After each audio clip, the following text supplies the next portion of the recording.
Alright, welcome back, everybody, to another replay review.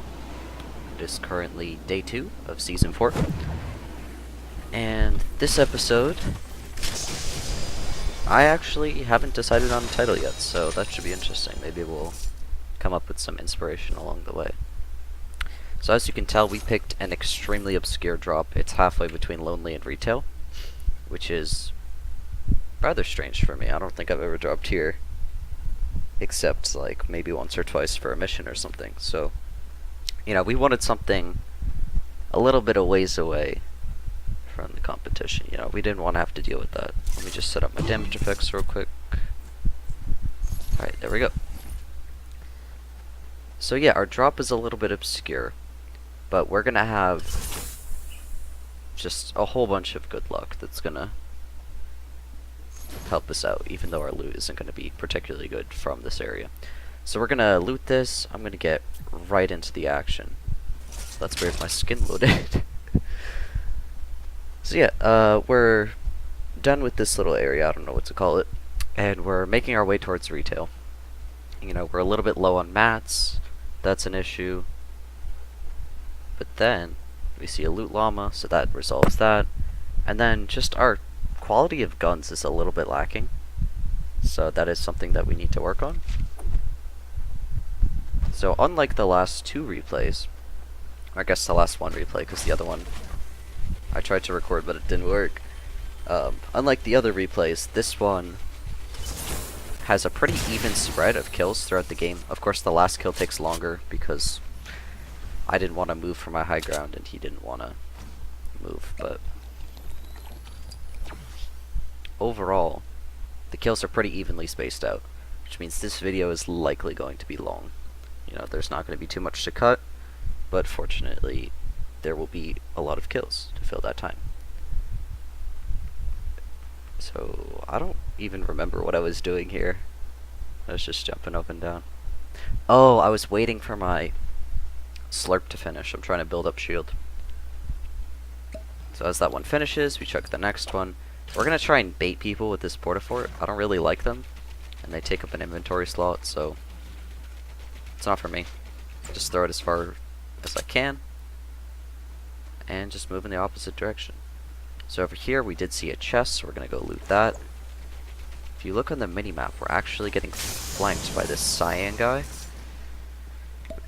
Alright, so we go to heal, and we hear the footsteps, we turn to our right, and he's standing right there.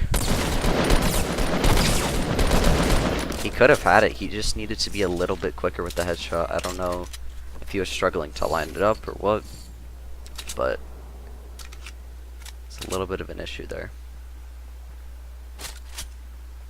Alright, so moving on into our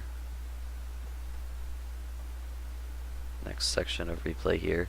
We saw a guy breaking down a tree over by here. It's that guy in orange on the minimap, so we decided to push up towards him. So as we advance forwards, he's going to stop. I'm just going to quickly finish him off. So we are running a blue assault rifle, so the damage is a little bit higher, the accuracy is a little bit better, the reload's a little bit lower. So some of these kills are very easy as a result. Alright, so if we take a look at the circle, we do need to start moving, because that little siren indicates that the circle is now closing in. So we have about 2 minutes to make it to circle. I'm just trying to figure out what that was. So I see a guy on top of that ramp. It should be interesting. I have not seen this replay yet to figure out where he goes and which one he becomes in this next fight.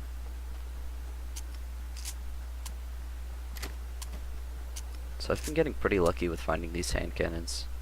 I don't have too much luck with them, but it is nice to have a long-range weapon for if you don't have a sniper rifle. So it looks like he's cutting off to the right, and I don't even see him, which is crazy. I guess he was moving towards the portafort. And I see this guy in the distance, the dark gray guy. He builds a jump pad, and that's going to set the stage for this next fight. So as I move towards the jump pad, just looking around, because I know I'm running through the middle of retail, and I know if anybody else was here, they saw the jump pad get built as well. And they're probably going to want to use it. There's a guy close to me. I see him right now. I did not see him when he was on the ground. I start moving up. I get under him. Break his ramp. I know he's going to drop under me. Turn towards him. He jumps off the top. This next part is atrocious. Oh my gosh.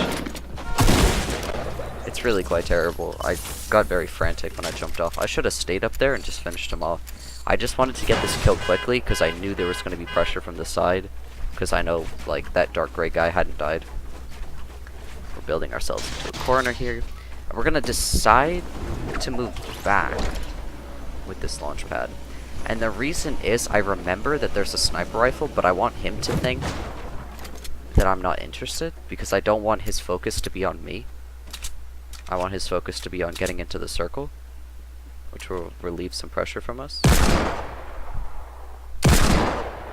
And we're just trying to hit a shot. We do hit him for 31, but the damage drop off on this gun is a little bit annoying, but nothing you can do. So we grab the sniper rifle that replaces the hand cannon. And we're just looking. We're trying to bait people into shooting at us. We're trying to get some kills because we know there are more people rotating. We just don't know where they are. So the next fight that we're moving into, it's the orange and the green on the minimap. I see the ramps getting built and I hear the grenade launcher, so I'm going to move up towards that. What's going to happen here is I'm actually going to miss this guy. I think that was just ramp shots. And then I'm going to start moving in. My building here is quite bad, but that's just because I'm trying to avoid getting shot by a grenade launcher, so a lot of my focus is on what he's doing. If you look, he's just healing up, and we finish him off. So now moving into this next stretch, I'm just going to speed it up a little. Moving into this next stretch, really all we're doing is moving towards circle. So all of this time is really just rotation based. So you see we drop into Dusty Divot, grab ourselves a Moon Rock, always good.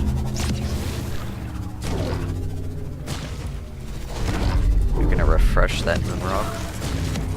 And then we're going to decide where to go. So if you look at the circle, it's pretty much the most western tip of the cliff near Tomato, about half of Tilted Towers, all of Blue Lake, none of Pleasant, and a little bit of Anarchy. So we have to decide where to go. Our loot is okay, but it's not fantastic, which means that we really need to be focusing on getting kills to make our loot viable for the end game, which, as you will see, certainly becomes that. So moving up here, this fight is very confusing for me. So this guy in the red, he's an Omega. We hit him for 105, 22, 22, 22. So that's 160 damage. And we're just trying to finish him off because for some reason he's deciding to engage with us even though he's taken so much health. I don't really understand what his thought process was. And right here, we know when he moves slowly that he's got a sniper rifle, so we're trying to not get shot. But at the same time, we want to keep that pressure up because if he's going to sit there and jump around, we want to be there to intercept him, take him out, because I need his loot. So I didn't really have a choice. I'm just looking behind me because the ramp was giving me a little bit of concern. As you can tell, there was that navy blue guy, but I did not have vision on him at the time. I guess he was inside of the cabin. So my prediction with the ramp was correct, but at the time I didn't know there was a guy there. So moving up towards this loot, I'm just trying to build slightly higher than the ground level. Or I guess even with the ground level. You know, just trying to take my own path. And what happens here is I don't see this next guy until right then. It's unfortunate that that shot needed to be a little bit lower and I need to be a little bit more exposed, and that would have been an easy shot, but I was not able to accomplish it. So as this guy takes out his grenade launcher and starts firing, I'm starting to move up, but I'm using the wall as an anchor point so that if he breaks the bottom of the grenade launcher, I'm not going to take damage. So here, as we fall, we just put up more cover. See, he's going to pressure us. So as he pressures our ramp, we pressure his actual body, and we clean him up. We got a lucky headshot at the end there. That could have been very dangerous, but fortunately that worked out.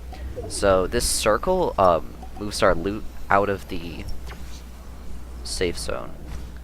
So what we're going to do is we're just going to move in and out of the circle because we do have 2 campfires, and this turns out to be the right move because I actually need this loot to be successful.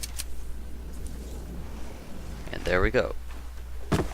Alright, so we got our campfire, and we're just going to wait this one out. So, next on the agenda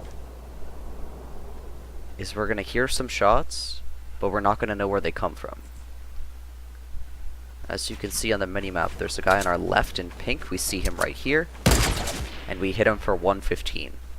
So his shield has been stripped and a little bit of his health, but he still is in a reasonably healthy range. If we fumble a shot with a shotgun or only hit 2 AR shots, it's not going to be a kill. So we do have to play it a little bit safe, but we do want to stay aggressive because we need to get inside of circle and we want his loot. So as we move up, we're just blocking in front of us and to the side, that way he doesn't pressure us. And when he doesn't immediately peek out of his fake portafort, I start moving up because I figure he's in the middle of it. Yep, there he is. He goes to pressure me with the tac, and I shoot him with the other tac. So, no problem. I opt to not take the Chug Jug simply because I had no need for it. I had 7 minis, I believe, at this stage in the game. So those were providing me more value, I suppose. I mean, looking back on the replay, maybe it would have been better to have the Choke Jug, but I like how fluid gameplay is with the minis, where it's only like 2.5 seconds, you drink it up and you're ready to go, whereas the Chug Jug takes you out for 15 seconds, so it's very easy to be pushed. So as we move into this rotation, we have about 15 seconds before the circle moves. Maybe a little bit less. So what we decide to do is we need to take high ground because there are only 7 people left. And if you look at the circle, it's pretty much 2 hills, a quarter of Loot Lake, and like a valley. So we need to be taking that high ground so that we can secure the win. So moving up here, we're going to use the Moon Rock. This is a strategy that I saw a French streamer use, where you build as you jump with the Moon Rock. I'm sure other people do it, but like, it's only day 2 of the season, so forgive me if I don't know like how common this is. So we use it to navigate on top of this hill very quickly, and then from here we're really just going to set up shop. So there's one guy to our right firing a sniper rifle. He must have seen us build up here. So what we're going to do is we're going to use the grass to hide behind, and we're going to shoot him straight through. That was a beautiful kill. Right now we've accumulated 8 kills. Right, and we're just going to build up in this tower, and we're going to hide a little bit. So right here, there is going to be a little bit of downtime, but not too much, as we do end up having another person push up. I believe it is the person in yellow, if you're a fan of the minimap stuff. So here, I'm looking towards Loot Lake because I'm seeing these platforms get built. I don't know if it was like a visual bug or what, but it looks like every time I peeked out, there was another ramp. So close to us, there's this Raven. We shoot way above him. Hit him for 63. We start breaking his buildings. He does hit us with 1 grenade, and we decide to move out of the way. That way his next grenade doesn't hit us. So as he moves up, we strip his shield, 33. And from here, we're going to pull out some sticky bombs that we've been holding the whole game and just break his cover. My goal was to break out his cover and shoot him, but luckily for him, he ducked behind the cover. And then right on 3 HP, we managed to snag the kill. So that was dangerously close. My aim could have been considerably better. But we do have the campfire and we do have the minis, so that does afford us some protection. So what we're going to do now, I'm just going to fast forward a little bit, is we're going to move downwards and grab his loot, because we need the jump pad. Because the second we leave this hill, we're going to give other people the height advantage, and we don't have enough health or frankly skill to fight this drastically uphill if they do take a hill. So here we're just going to build on top of this, and we're going to build a little bit of an elaborate base for me. Nothing too complicated. It's basically a portafort, but you put platforms under, so it's a little bit more stable. We just build it out of metal because we have so much materials at this point, because we're on 9 kills. So here, really what we're going to do is just trap it up, and we're waiting for somebody to make a play, because there's only 4 people, and we don't know where they are. So there's one guy over there. It looks like his building just opened up in the back. He's trying to figure out where to go. And then we're just using our sight lines. We're looking over. The thing with this build design is you can't ghost peek because the walls are too thick. You see, it looks like a person until I zoom in, and then it looks like a chair, which was unfortunate, but... So we're looking around, we're looking for rotations from Loot Lake, and there's the guy. So he's going to take the loot of the guy that we killed. We unfortunately miss. Our shot was not lead enough. It's hard to judge distance. So we're going to try and take him out with the grenade launcher. Unfortunately, this does not prove to be successful. Mostly because the grenade launcher doesn't reach, and that shot was late. So from here, we're going to break his cover. Unfortunately, there is a second tree that he's going to hide behind, and I didn't want to get bogged down in a single fight. I wanted to stay aware. So we're going to move towards the other side, and as you can see, the blue guy who is up on that hill where that giant metal structure is, he's actually moving up towards us. So he's going to take out his own grenade launcher, and we're going to see him. He's going to start putting some pressure. 33 through his shield. Right, and then we're going to pull out our own grenade launcher. There's 100. So that should be all of his shield. And from here, he's just going to retreat backwards, and he's going to hide. And we're going to keep pressuring him off of the hill as much as possible. But at this point, there's really nothing we can do. There's too many people alive. We know the locations of 2 of them. We do not know the location of the 3rd. Oh, no. We know the location of everybody. But we don't want to get focused too much on one side, because it is possible for them to push. I have had instances where I get distracted for what seems like 5 to 10 seconds, and then next thing you know, there's people above me and they're shotgunning. So I want to stay aware, I want to stay pressuring both sides. From here, as the circle moves in, right about here, we're going to decide to jump pad to the other base, because the other base is inside of the zone, it's already been built, and I figured that the blue guy was the one who made the base, so it seemed safe to take it. I am very wary of the spike traps, though. I know that those are there, so I'm trying to avoid pushing down any more than I need to. Alright, so from this spot, both people are pretty much directly under us.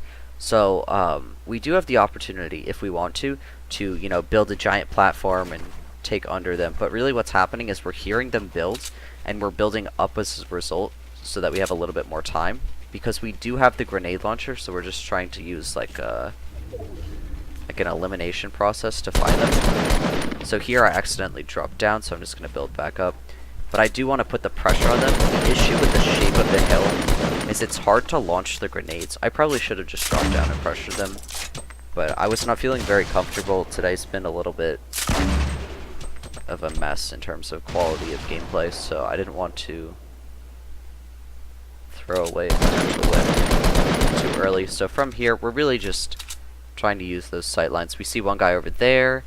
He's trying to peek us to bait us. We take the bait slightly, and then we decide to pressure him with those grenades.